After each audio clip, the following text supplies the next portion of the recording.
All right, welcome to day 45 of our read through the Bible for 2019. We're going to be in Numbers chapter 11, 12, and 13. All pretty short chapters, actually. So, moving right along, Numbers chapter 11. And the people complained in the hearing of the Lord about their misfortunes.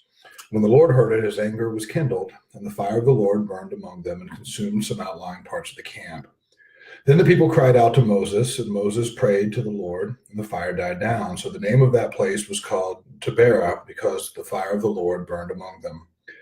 Now the rabble that was among them had a strong craving, and the people of Israel also wept and said, there's two things: crying and complaining. And I don't mean crying like weeping, feeling emotion, but just whining never goes well among the people of God. Still doesn't. And said, "Oh, that we had meat to eat. We remember the fish we ate in Egypt that cost nothing, the cucumbers, the melons, the leeks, the onions, and the garlic. But now our strength is dried up, and there is nothing at all but this manna to look at." Now the manna was like coriander seed, and its appearance like that of bdellium. The people went about and gathered it and ground it in hand mills, or beat it in mortars, and boiled it in pots and made cakes of it. And the taste of it was like the taste of cakes baked with oil. When the dew fell upon the camp in the night, the manna fell with it. Moses heard the people weeping throughout their clans, everyone at the door of his tent, and the anger of the Lord blazed hotly, and Moses was displeased. Moses said to the Lord, "Why have you dealt ill with your servant? Why have I not found favor in your sight, that you lay the burden of all this people on me? Did I conceive all this people? Did I give birth, that you should say to me, carry them in your bosom, as a nurse carries a nursing child, to the land that you swore to give to their fathers? Where am I to get meat to give to all this people? For they weep before me and say, 'Give us meat, that we may eat.' I'm not able to carry all this people alone. The burden is too heavy for me.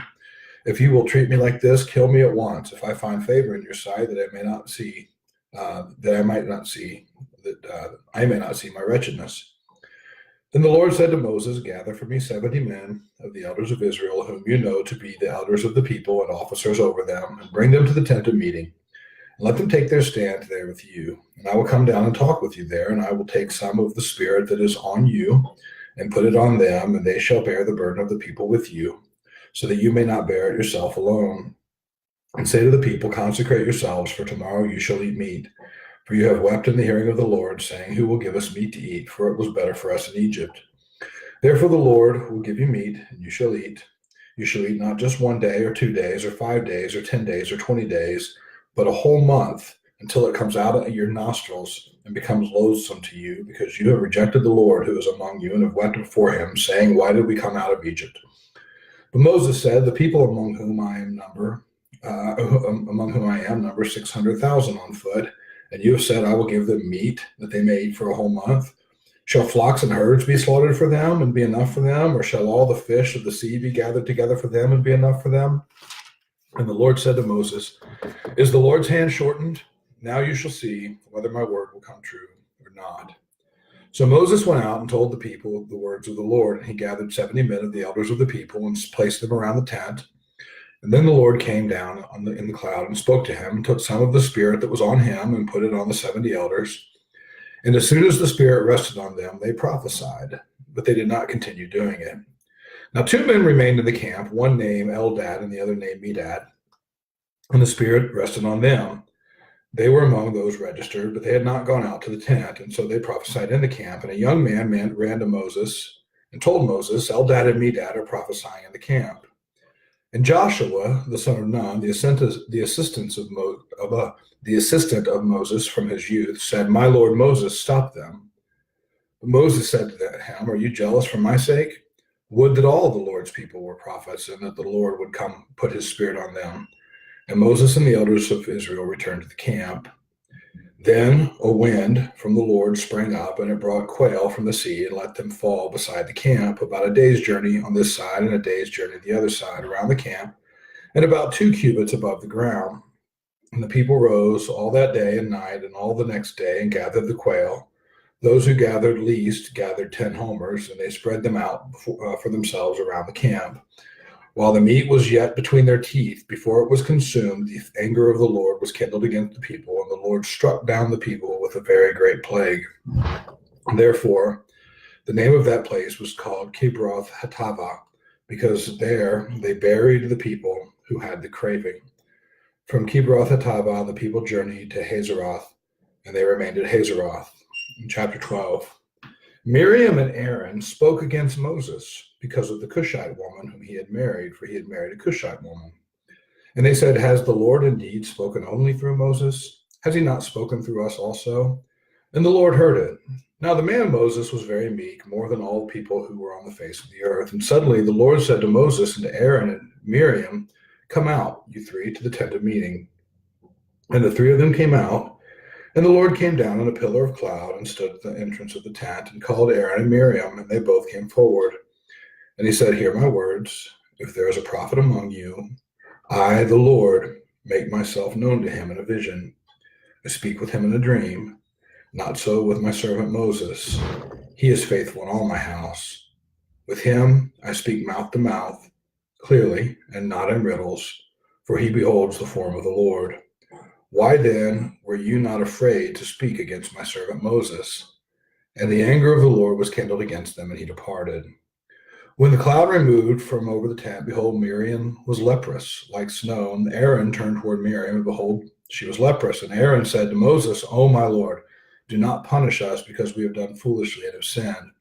Let her not be as one dead, whose flesh is half eaten away when he comes out of his mother's womb." And Moses cried to the Lord, "O God, please heal her, please." But the Lord said to Moses, if her father had but spit in her face, should she not be shamed 7 days? Let her be shut outside the camp 7 days, and after that she may be brought in again. So Miriam was shut outside the camp 7 days, and the people did not set out on the march till Miriam was brought in again. After that the people set out from Hazeroth and camped in the wilderness of Paran. The Lord spoke, chapter 13, the Lord spoke to Moses again, saying, "Send men to spy out the land of Canaan, which I am giving to the people of Israel." I am hearing commotion downstairs. I can't tell whether they're under attack or whether they're having a really good time. "Send men to spy out the camp of Canaan, which I am giving to the people of Israel. From each tribe of their fathers you shall send a man, every one a chief among them." So Moses sent them from the wilderness of Paran, according to the command of the Lord, all of them men who were the heads of the people of Israel. And these were their names: from the tribe of Reuben, Shammua the son of Zakur; from the tribe of Simeon, Shaphat the son of Hori; from the tribe of Judah, Caleb the son of Jephunneh; from the tribe of Issachar, Igal the son of Joseph; from the tribe of Ephraim, Hosea the son of Nun; from the tribe of Benjamin, Palti the son of Raphu; from the tribe of Zebulun, Gadiel the son of Sodi; from the tribe of Joseph, that is, from the tribe of Manasseh, Gadi the son of Susi; from the tribe of Dan, Amiel the son of Gamali; from the tribe of Asher, Sethur the son of Michael; from the tribe of Naphtali, Nabi the son of Vopsi; from the tribe of Gad, Gil the son of Maki. These are the names of the men whom Moses sent out to spy the land. And Moses called Hosea the son of Nun, or Hoshea the son of Nun, Joshua. All right, so Joshua is significant. So is Caleb.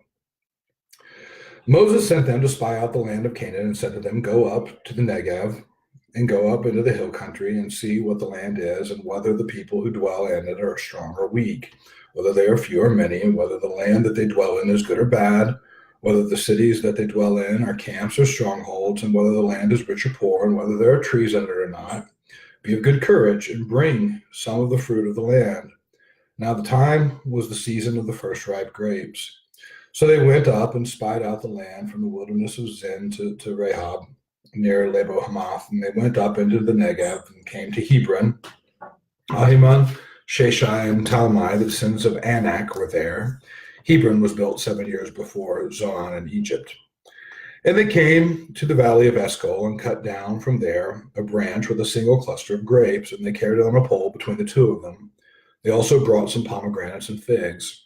That place was called the Valley of Eshcol because of the cluster of the people of Israel that the people of Israel cut down there. At the end of 40 days, they returned from spying out the land. And they came to Moses and Aaron and to all the congregation of the people of Israel in the wilderness of Paran at Kadesh. They brought back word to them and to all the congregation and showed them the fruit of the land. And they told him, "We came to the land to which you sent us. It flows with milk and honey, and this is its fruit. However, The people who dwell in the land are strong, and the cities are fortified and very large. And besides, we saw the descendants of Anak there. The Amalekites dwell in the land of the Negev. The Hittites, the Jebusites, and the Amorites dwell in the hill country. And the Canaanites dwell by the sea and along the Jordan. But Caleb quieted the people before Moses and said, "Let us go up at once and occupy it, for we are well able to overcome it." Then the men who had gone up with him said, "We are not able to go up against the people, for they are stronger than we are." So they brought to the people of Israel a bad report of the land that they had spied out, saying, "The land through which we have gone to spy it out is a land that devours its inhabitants, and all the people that we saw in it are of great height. And there we saw the Nephilim, the sons of Anak, who come from the Nephilim, and we seemed to ourselves like grasshoppers, and so we seemed to them." All right, chapter 14 starting tomorrow. One of the saddest passages of the entire Bible, I think. These guys were sent over with a task, and not to decide whether or not it was worth going into or whether they were able to go into the land of Canaan. They were sent with the task to report back, and the purpose was to report back how great the land was. God had promised it. God had prepared it. The time was right. They go. They come back. They had their eyes on the land, and they saw how great it was. But the problem was they had their eyes off God. And so they saw the obstacles that stood in their way. Those obstacles were in their own eyes greater than God's promises. And because they saw the obstacles that they esteemed to be greater than the promises of God, they were willing to bring a bad report of the land, dishonesty, untruth, to the people of Israel, saying, "It's not worth going. This is a land that devours its people. Plus, it would be a fight, and who wants to fight for a land that's not worth anything?" And so they lied. And so we will see the rebellion of the people in chapter 14. We will see Moses' intercession. We'll see the promise of judgment. We'll see Israel get beat down. And then we'll move on to some other things. And so pick up with chapter 14 tomorrow. See you guys then.